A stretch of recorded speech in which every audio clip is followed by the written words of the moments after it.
mga licensure exam nakakapasa, tapos dako pagod passing rate. May mga ibang teacher, terror. Ang mga facility, may mga robot, tas bagat kuhan na liwat iya, medyo daan na ba. And they're very lenient with our works.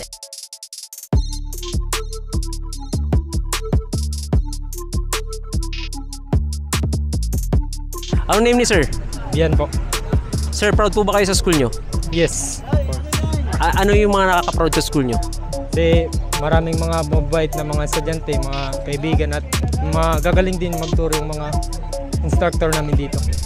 Ano naman po yung mga hindi nakaka-proud sa school nyo? Medyo kulang lang sa mga table sa labas-labas ang pwedeng studyhan. Kulang ng facilities. Hannah Ferry Forza. Ma'am, proud po ba kayo sa school nyo? Of course, yes. Ano po yung mga nakaka-proud sa school nyo? Aside hamon program na bagat na napapakita namon it amon sarili nga mga talents na gagawas namon ta mga kuan inin amon passion hataas gap kasi tiya passing rate asya to proud ka talaga maging EDSU if every entrance tapos it mga licensure exam nakakapasa tapos dako pagod passing rate. Ano naman po yung mga hindi nakaka-proud sa school nyo? Dire lang talaga nakaka-proud na FCs and maintenance nera. Mga toiletries, mogo talaga. So, any message mo na lang sa school nyo? I think dire lang mag-focus sa academic excellence but also maintenance kasi syempre nare-reflect gap dun nga daan mga gusto ng mga students. Nathan po. Joban. Clyde. Proud po ba kayo sa school nyo? Of course. Ano mga nakaka-proud sa school nyo? Yung mga student. Kaya yung mga magkaratera sir, may mga pa-contest nakakaabot naman sa mga higher level, nakaka-runner up naman. So, yeah, proud to be EBSUnista. Ano naman po yung mga hindi nakaka-proud sa school nyo? Actually sir, yung mga CR, yun lang. So far, yun lang naman yung concern ko. Any message mo na lang sa school nyo? Sana yung CR mag-imply sila ng cleaners. Oo. Ang gapit mga facilities ba medyo kay nabagat nagiging problema gap iba nga mga facility may mga robot tas bagat kuhan na liwat iya, medyo daan na ba mga sabad dito nga mga kuhan na sana in the next years mas ma-enhance na at mga sabad dito nga John Mark po. Sir, proud po ba kayo sa school nyo? Yes naman siyempre. Ano yung mga nakaka-proud sa school nyo?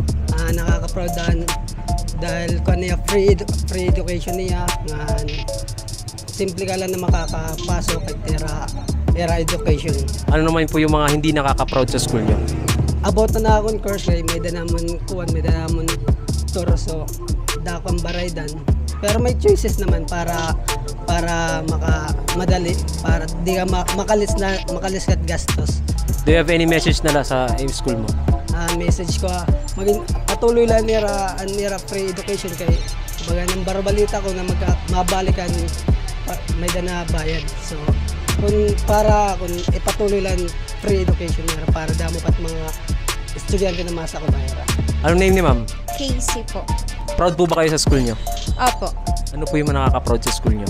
Maraming approachable na student and also yung mga teachers po. Ano naman po yung mga hindi nakaka-proud sa school nyo? May mga ibang teacher, terror, then yung iba hindi marunong mag-intindi sa oras namin. Dapat laging yung time nila yung nasusunod. Imbes na vacant namin, gagamitin nila yung time namin. Para sa amin, nawawalan na kami ng pahinga. Yun po. So, any message mo na lang sa school nyo? Thank you kasi nakapasa ko dito. Then, sobrang ganda ng pagdala nila sa amin. And maraming event and maraming opportunity yung nakukuha po namin. Anong name ni ma'am? My name is Anikan Jade Didakot from BSID. I am a second-year student of Eastern Visayas State University. Ma'am, proud po ba kayo sa school nyo? Yes po. Ano po yung mga nakaka-proud sa school nyo?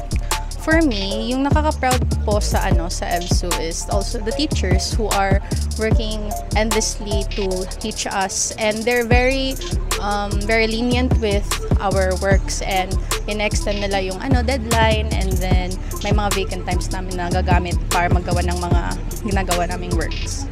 Ano naman po yung mga hindi nakaka-proud sa school nyo? I guess for me, yung di nakaka-proud talaga sa EBSU is basically the maintenance of the rooms. Kasi at some instances, sometimes they're not clean, especially sa CR. There are some cracks and dents sa rooms. Pero I wish they could improve on that. Yan. So, any message mo na lang sa school nyo? EBSU is an amazing school. They teach so well with all of the teachers in this university. I wish that they improve on their management on maintenance of the school. That is all lang po. Ang name ni ma'am? Donabel Libico po. Ma'am, proud po ba kayo sa school nyo? Yes po, very proud. Ano po yung mga nakaka-proud sa school nyo? Yung marami pong nakaka-top notcher dito, tsaka madami rin po yung pumapasa, lalong-lalo na yung pinagmamalaki namin na mga orso, yung mga engineer, tsaka yung mga teacher din po, marami pong pumasa ngayong March 2024 na. Ano naman po yung mga hindi nakaka-proud sa school nyo? Anuhin pa yung mga facilities namin dito sa school para mas mapadali po yung mga accessible ng mga estudyante po. Any message mo sa school mo? Thank you po sa EBSU, marami po kami natutunan at ngayon sa Wanang Diyos ay kami po ay graduating student na pa. Thank you, EBSU! Maraming salamat po, ma'am. Thank you.